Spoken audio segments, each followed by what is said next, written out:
All right. Introduction to computers, week 5, Wednesday.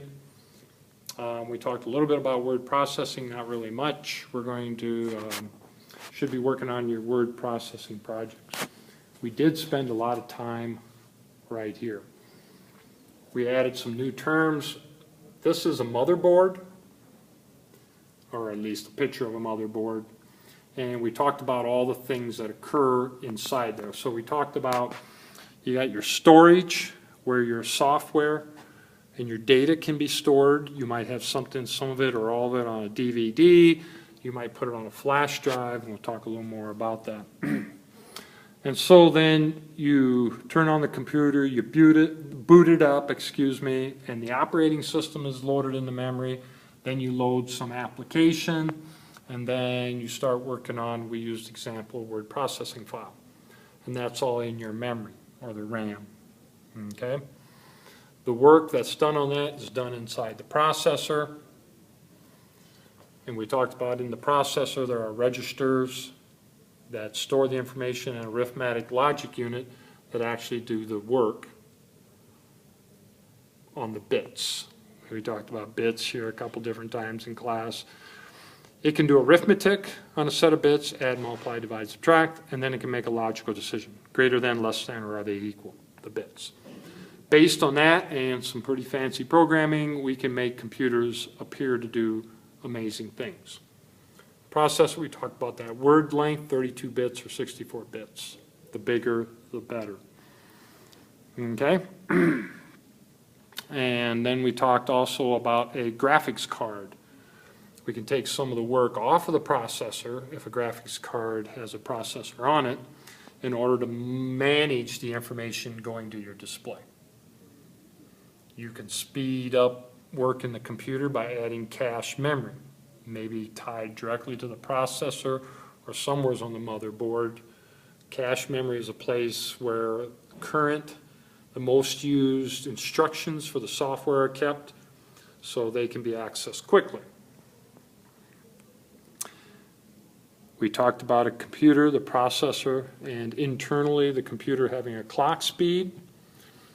And the clock inside the computer manages what the movement of information going through based on clock cycles.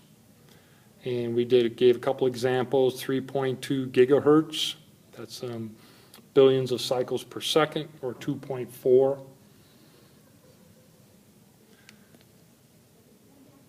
So that affects the performance of the computer, which we're going to talk about a little more on Friday. And then the last key term here we mentioned was virtual memory. Virtual memory is a place on the hard drive. I put a little spot here to represent it.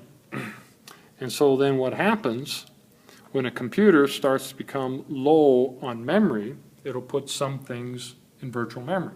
Now some of those things, we did an example like the software instructions maybe for the thesaurus in a word processor, since we don't use that very much.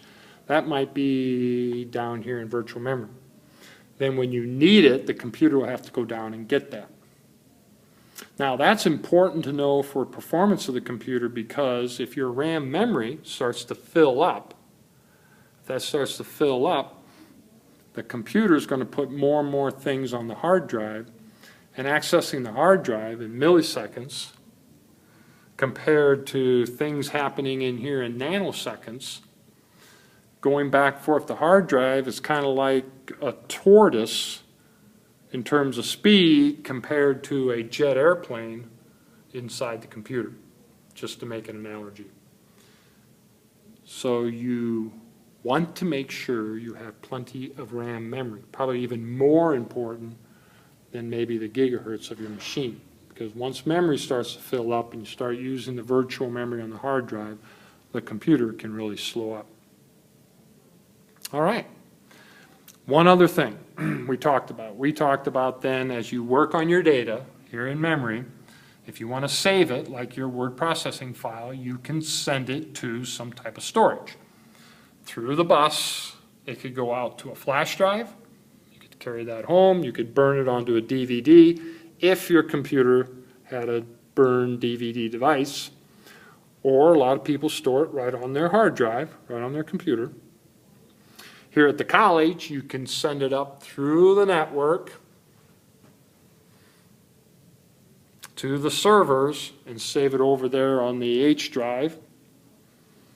That way, if you could be at a different lab here on campus and have access to your files stored there, or nowadays you could use a cloud solution, go out through the internet, and either Google Drive would be one option. You could store stuff on hard drive at Google.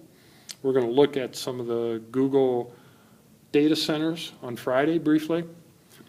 Or you can take it out, and I also use Dropbox.